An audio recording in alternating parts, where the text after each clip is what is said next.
We have the J85 small turbine engine.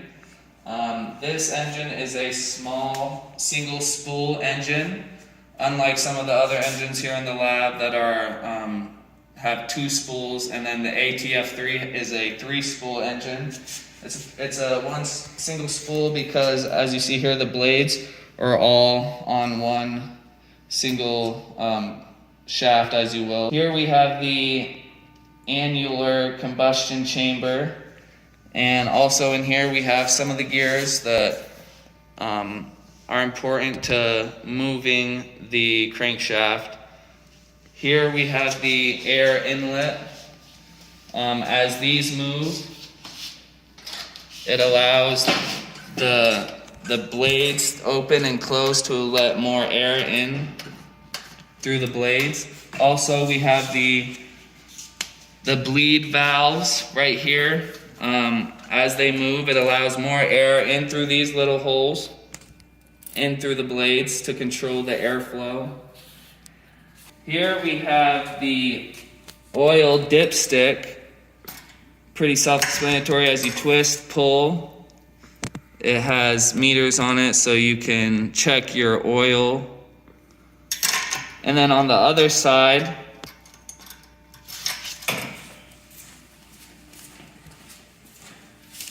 through the bottom, it leads to the oil tank where it holds the reservoir, where it holds the oil.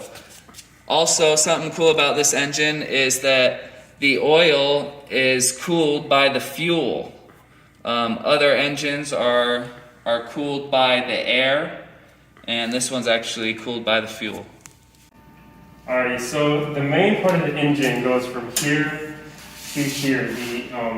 The tail cone, the exhaust cone. Then from here to here, this is the afterburner. And you can see here are the fuel inlets for the afterburner. They're always in a circular pattern here to prevent excessive vibration from damaging them.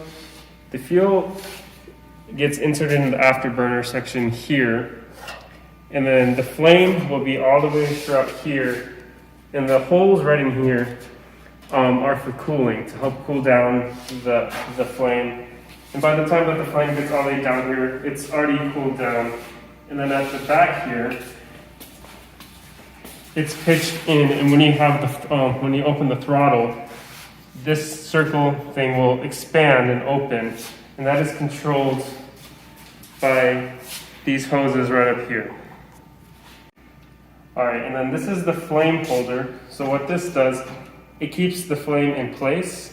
If this wasn't here, the flame would just be out of control. So this keeps the flame in place when it goes throughout the afterburner. All right, here we have the gearbox, all the different accessories which are driven from that gear that we showed up there. Here's the data tag. We see it's General Electric. This is the ignition box. And these are the spark plugs would be connected. These are the fuel nozzles for the main combustion chamber. And here is the fuel nozzles for the afterburner. Another thing to point out is that this engine does not have an internal starter.